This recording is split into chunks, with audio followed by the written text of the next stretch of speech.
Hello, Happy New Year. My name is Phil Easter, historian and writer from Baltimore, Maryland, also known as the Amazing Memory Man. My first story of this year is going to be about famous people born in the month of January. On New Year's Day, January 1st, 1863, in Paris, France, was born Pierre de Coubertin.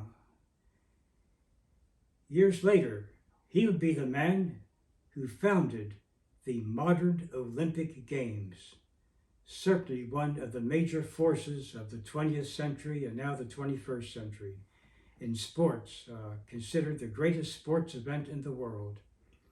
The founder was born on New Year's Day, 1863, Pierre de Coubertin. In 1896, his dream came true at age 33 when the first modern Olympics were held in Athens in 1896. He served as president of the International Olympic Committee from 1898 to 1925. It's funny in a way, he wasn't the first president officially, even though he was the founder. It does sound funny, but he let a Greek gentleman be the first president of the committee officially from 1894 to 1898 as they were organizing the games in Athens, but Pierre was still the major force behind the movement, and then he actually became the second official president of the International Olympic Committee, as I said, from 1898 to 1925, and during that time period, his hometown Paris hosted the Olympics twice, 1900 and 1924. Especially that last Olympics in 24 that he had presided over was special. You may remember the famous movie that was made in 1981, Chariots of Fire, the story of two British runners who took part in those 1924 Olympics. A wonderful story.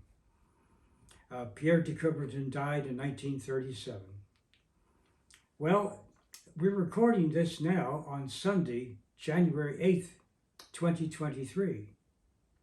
And today, January 8th, was the birthday of the great singer Elvis Presley, born in Mississippi on January 8th, 1935. Of course, during the 1950s and 60s, and really up until his death in 1977, he was one of the most popular singers in the whole world. Many important songs he did, including Hound Dog and Can't Help Falling in Love with You, and he made several movies, including one called Blue Hawaii, where that beautiful song, Can't Help Falling in Love with You, was featured in that movie. Some of the famous actresses he co-starred were Anne Margaret. Elvis Presley, born January 8th, 1935. January 7th was the birthday of Millard Fillmore, who was our 13th president, one of the more obscure presidents. And actually tomorrow, January 9th, was the birthday of Richard Nixon. He was born in 1913. He became our 37th president, and he was elected in 1968 and took office on January 20, 1969, was re-elected in 1972, but the famous Watergate scandal crippled his presidency, and he was forced to resign on August 9th, 1974. Richard Nixon, born January 9th, 1913.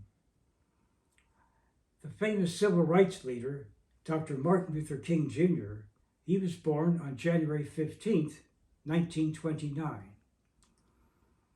Now, ever since about 1971 or so, the third Monday of January is celebrated as Martin Luther King Day, and it's a federal holiday, and I think in most states it's also a state holiday. But the third Monday of January, of course, could be anywhere between the 15th and the 21st. But just so you know, his actual birthday is January 15th. And so this year, it's a week from today, it's the next Sunday. but I guess they'll celebrate Monday the 16th as his birthday, the official holiday, but he was actually born January 15th, 1929. Sadly, he was assassinated on April 4th, 1968, just 39 years old. January 16th was the birthday of one of the runners in the story of Chariots of Fire. Eric Liddell was born on January 16th, 1902, in China. Now, he was a British citizen, considered himself a Scotsman, but he was actually born in China because his parents were Christian missionaries there in the early 1900s. And later he went back to Scotland, I think during much of his teenage years and in his 20s. And there he became known as a great athlete, first in the game of rugby, but also in track and field. He was very good at the sprint races, the 100 meters, 200, and 400. He made the British Olympic team for the 1924 Olympics. He qualified for the 100 meters, the 200, and 400, which is remarkable. Very few athletes are ever good enough to qualify for all three of those events. But the 100 meters, the first round, was scheduled for a Sunday at the Paris Olympics, and he was a very devout Christian who thought that you should not compete in any sport on a Sunday. Thus, he passed up a chance at the gold medal in the 100 meters, for which he was one of the favorites. A few days later, he took third place, the bronze medal, in the 200-meter run. But he also entered the 400-meter run and qualified for the final, a race he was not expected to do well. But on July 11th, 1924, Eric Liddell won the 400-meter race at the Paris Olympics. And in the beautiful movie, Chariots of Fire, that is the climactic scene of the whole movie. The story of a young man of principle who passed up a chance at one race and still came back to win a race he was not expected to win. Eric Liddell, he was born in China and he would die in China because he went back there as a missionary. And unfortunately, in World War II, much of China was captured by the Japanese, and he died in a Japanese prison camp on February 21st, 1945, just 6 months short of the end of World War II. If he had only lived another 6 months, perhaps he would have lived a long life. Sadly, he died at age 43. Eric Liddell, born on January 16th, 1902. January 17th, two famous people I know of were born. The great boxer, Muhammad Ali, who at first was known as Cassius Clay, born in Louisville, Kentucky on January 17th, 1942. In the 1960 Olympic Games in Rome, Italy, Cassius Clay won the gold medal in the light heavyweight division. Then he turned professional and he fought as a heavyweight. He won the world championship 3 times. The first time the championship he lost, he wasn't really lost, it was taken away from him by some board because he refused to serve in the army during the Vietnam War. And he was punished for that. They stripped him of his title. Then in 1971, he fought a very famous match against Joe Frazier at Madison Square Garden on March 8, 1971. They both were undefeated at that point, and Frazier was defending champion. Frazier won that fight, but soon thereafter, Ali fought another champion, George Foreman, who in the meantime had beaten Frazier in 1974 in Africa. They fought at a country in Africa, and Ali beat Foreman and regained the title. And he also fought Frazier 2 more times and beat Frazier both of those times. So, excuse me. So 2 of the 3 times he fought Joe Frazier, he won, though he did lose that first fight in 1971. An odd thing about that fight was, even though Frazier won by the boxing rules, he was so hurt by Ali that Frazier, the winner, had to go to the hospital for several days. I know that sounds funny. The man who won the fight went to the hospital. He felt that bad. But that's what happened. Despite winning the fight, that just shows you how tough Ali was. I think Ali's overall career, he won about 56 fights. He lost only 5. And he was a 3-time heavyweight champion, Muhammad Ali. Sadly, he developed Parkinson's disease and died on June 3rd, 2016. But there was one more special event in Ali's life I'd like to talk about. And we go back to 1996 on July 17th, when he was the man chosen to light the flame at the 1996 Atlanta Olympic Games. A very touching moment. Even then, people knew he had Parkinson's disease. I found that especially touching because my dear mom had Parkinson's, and that's what she died from at the age of 72. But also January 17th is the birthday of a great lady comedian who appeared on American television for so many times. Betty White was born January 17th, 1922, in a suburb of Chicago. She was on TV many times, in many shows and in different movies, and she died on December 31st, the last day of the year 2021. She missed her 100th birthday by literally 17 days, but that's pretty close. Close to a century. What a wonderful life. Betty White. January 18th was the birthday of a great American from a long time ago. Daniel Webster was born January 18th, 1782.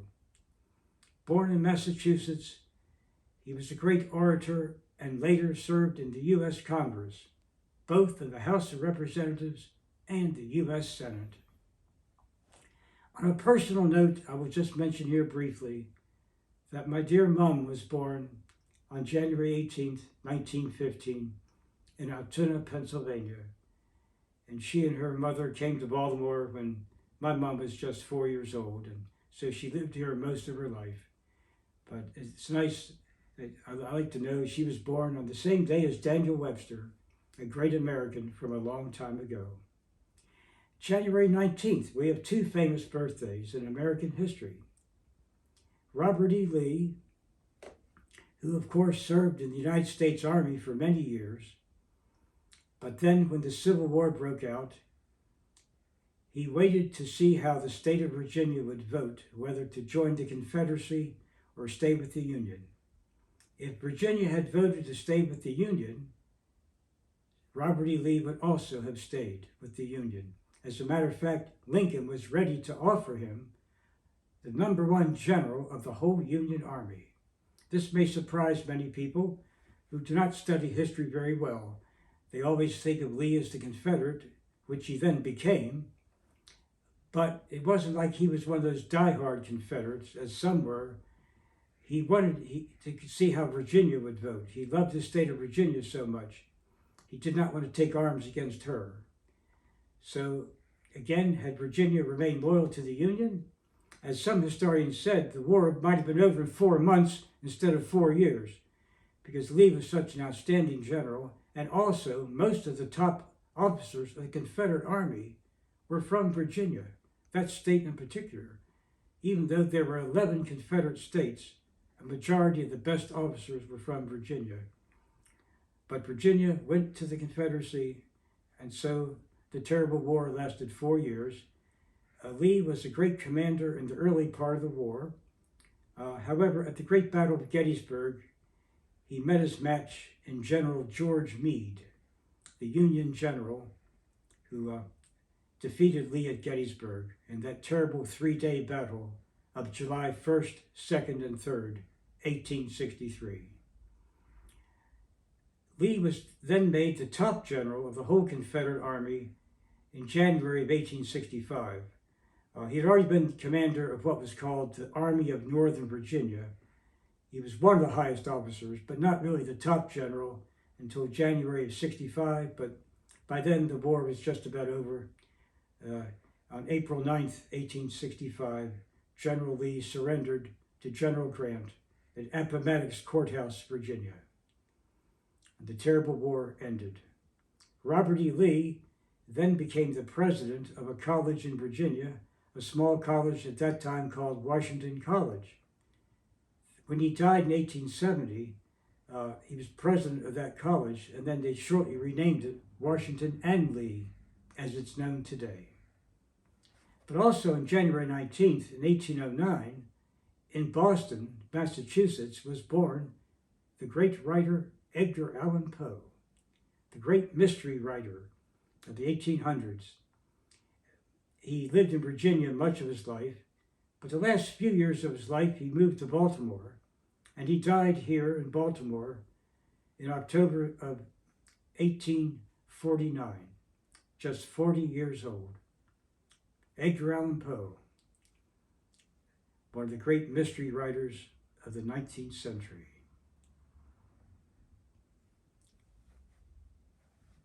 In late January, we have the birthday of one of the greatest presidents in American history. Franklin D. Roosevelt was born January 30th, 1882, in New York State. He's famous for winning 4 presidential elections, 1932, 36, 40, and 44. The only president to ever be elected even 3 times, let alone 4. He really broke the record. George Washington suggested that 2 terms should be enough for a president. But it wasn't actually a law until after Roosevelt died. A few years later is when they made it a law now that you can't serve more than 2 consecutive terms. A lot of people probably are not aware of that, but actually you could serve more than 2. When Roosevelt was president, you could, but just most presidents felt that 2 terms was enough. But he was president during much of the Great Depression and most of World War II. He died just a few months before World War II ended. He died April 12th, 1945, and on the last day of April, the 30th, Adolf Hitler died in Germany. And then the war against Germany ended on May 7th. May 8th was declared VE Day, Victory in Europe Day. The war against Japan lasted a few more months until August.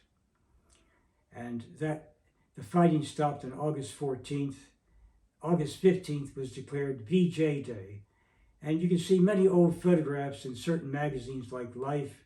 I'm sure on the internet you can find some of these great photographs of how people celebrated VJ Day on August 15th, 1945. Although the official surrender of World War II was not until September 2nd, a few weeks later when the Japanese surrendered officially. But Harry Truman was president when Roosevelt died. So Harry Truman was president for the last few months of World War II. But here's something interesting about Franklin Roosevelt that I bet very few people know.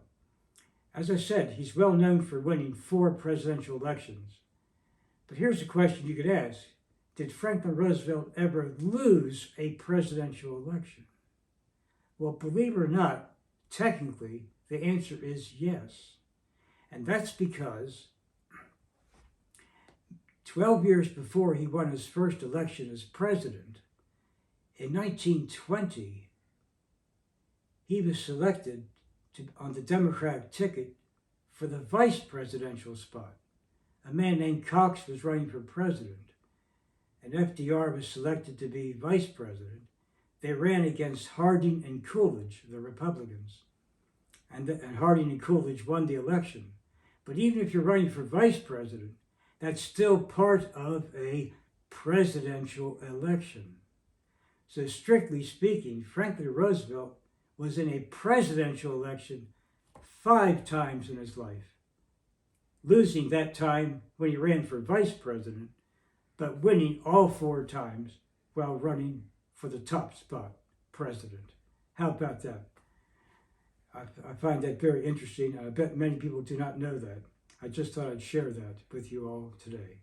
But again, he was born January 30th, 1882. The last day of January, January 31st, one of the great baseball players of all time, Jackie Roosevelt Robinson, was born on that day in 1919. I'm willing to bet his parents must have liked Theodore Roosevelt, because Theodore Roosevelt had been president from, 1901 to 1909, and Jackie's born 10 years later, so they probably gave him a middle name of Roosevelt. They probably liked Theodore Roosevelt, I would imagine. Anyhow, so Jackie Robinson, known mostly as Jackie Robinson, became a great baseball player for the Brooklyn Dodgers between 1947 and 1956. He had served in World War II in the Army, and then he played a short time in what were called the Negro Leagues, because black men for a long time were not allowed to play Major League Baseball. But the owner of the Brooklyn Dodgers, Branch Rickey, in about 1946 decided that it was about time a black player should play in the major leagues. So Jackie played 1 year with the Montreal Royals. Montreal, Canada team was a farm team or a minor league team of the Brooklyn Dodgers at that time. So he played 1 season there. And then on April 15th, 1947, very historic day at Ebbets Field, Brooklyn, New York, when Jackie Robinson took the field and played his first game with the Dodgers. An outstanding career of 10 years in the major leagues, and was elected to the Baseball Hall of Fame. Sadly, Jackie died in 1972, only 53 years old. But again, he was born January 31st, 1919. So there are some famous people that I know of off the top of my head, born in the month of January, to share with you today.